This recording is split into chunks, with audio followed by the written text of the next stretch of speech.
inevitavelmente eu preciso falar de trânsito. Meu amigo e minha amiga motociclista, presta atenção em cada quilômetro, em cada quilometragem que você roda.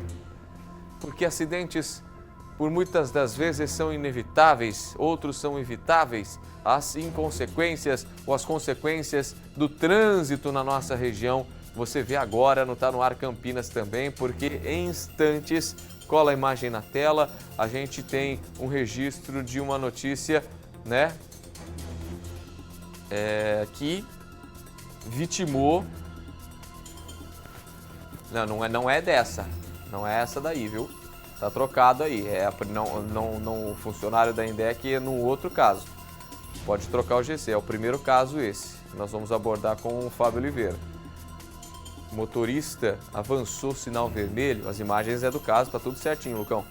O motorista avançou sinal vermelho, colidiu de forma violenta, né, com um motociclista e depois saiu, fugiu. Você entende o que a gente está falando? É isso. Então, o que acontece?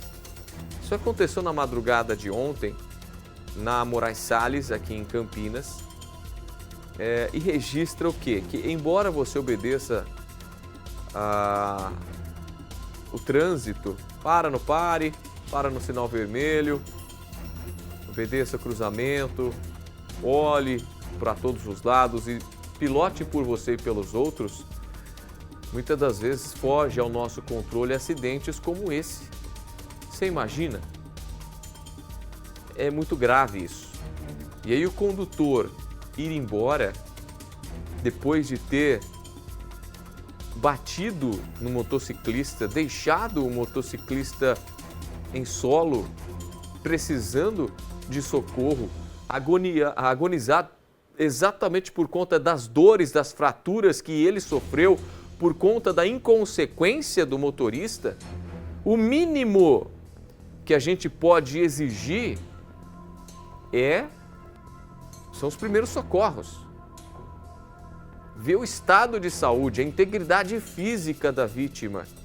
Porque quem passou no sinal vermelho, quem cruzou de forma ilegal, foi o motorista. Então, ou seja, bate no motociclista, deixa o motociclista ferido.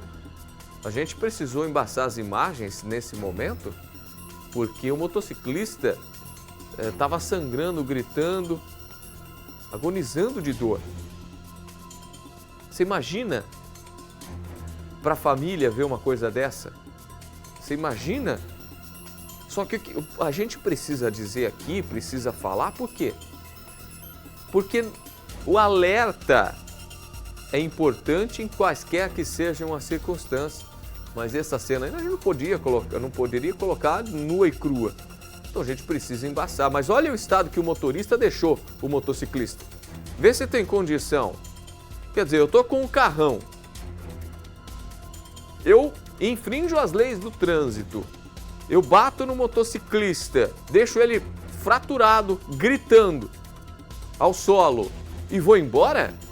Fujo da cena para responder pós-flagrante? Porque hoje em dia no Brasil é assim, né? Hoje em dia no Brasil a gente tem as inconsequências da vida, aí eu deixo o motociclista aqui, caio fora, aguardo algumas horas lá para sair do flagrante e depois me apresento na delegacia. Que aí eu respondo em liberdade. Não tem a mínima condição mais disso acontecer. E a gente vê casos e casos se estendendo cada vez mais nesse sentido, de infração de trânsito, de inconsequência, de pressa, na hora errada, no lugar errado. Isso, infelizmente, faz parte da nossa rotina. Por isso que eu falo, às vezes fugir de um acidente de trânsito é inevitável, mas a consequência ou as inconsequências podem ser evitadas, como beber e não dirigir, né? Como andar na velocidade da via, como prestar atenção se tem pedestre, se tem carro estacionado. Situações corriqueiras, nós temos a obrigação de cumpri-las mediante as leis, e essas leis são feitas e foram feitas exatamente para evitar esse tipo de situação. A partir do momento que eu infrinjo a lei, que eu passo no sinal vermelho, que eu passo num cruzamento, que eu acerto o motociclista, qual que é a outra obrigação da gente? Porque a primeira já foi quebrada, que é a lei de trânsito. Aí a gente entra em algo mais criminal, que é deixar de prestar os primeiros socorros à vítima que nós causamos. Ou seja, a vítima nossa, que por causa da gente está fragilizada, de forma física e emocionalmente. Então a gente não pode, em hipótese alguma, sair da cena.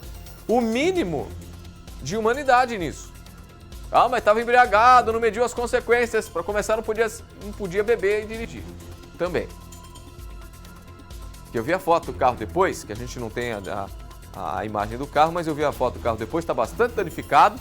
E ainda por cima, a pessoa tem um poder aquisitivo importante, né? Tem um poder pelo carro, tem um poder aquisitivo para manter um carro daquele, né? Um pobre não tem um carro que eu vi que tem, que já causou tudo isso. Então, assim, mediante a tudo isso, o mínimo de instrução para poder prestar primeiro socorro. Ah, meu desespero, fugiu. Gente, todo mundo tem consciência de ver o que fez. Agora, se sai da cena do acidente, tem que assumir as consequências por isso também. Ver histórico, ver como é que estava a situação do teor etílico, né? Muita gente nega que bebeu e por aí vai. Vários registros e vários registros de acidentes na nossa região. Ontem, hoje, final de semana, em várias cidades da nossa região. Inconsequências e mais inconsequências de um final de ano que, segundo conversava com especialistas, legistas e policiais, a gente tem um aumento considerável agora, a tendência é ter um aumento considerável nessa reta final de ano. Tanto é que os bancos de sangue dos hospitais clamam também por reabastecimento, porque nessa época acidentes como esse normalmente acontecem com mais frequência, infelizmente, e os estoques de sangue nos hospitais vão diminuindo. Para se ter uma noção. Não tem problema, viu, Natália? Vou tocando aqui, deixa ele por terceiro. O Fábio está só para vocês entenderem, o nosso repórter Fábio Oliveira está no compromisso de pauta e vai trazer todas as informações completas desses acidentes que nós estamos trazendo agora. É só uma chamada daquilo que você vai ver aqui no Tá No Ar Campinas. Vou deixar vocês a par do que a gente também conversa aqui nos bastidores. Então, assim, a gente precisa ter o mínimo de noção para assumir as consequências do que nós causamos. E não externizar, por exemplo, mediante a todos os fatos, querer culpar um ou outro. É assumir a consequência e pagar por ela. Ah, eu estava embriagado, assuma as consequências, preste os primeiros socorros. É o mínimo. Ah, porque se não fazer isso, vai preso. Não é para você socorrer, porque senão você vai preso. É para você socorrer, porque tem um mínimo de dignidade e humanidade, para você ver a consequência que você causou e amenizar o máximo que você conseguir da caca que você fez. É isso. Não é porque você vai preso. Você tem que socorrer a vítima porque é o mínimo que você pode fazer depois de você causar o acidente. É isso.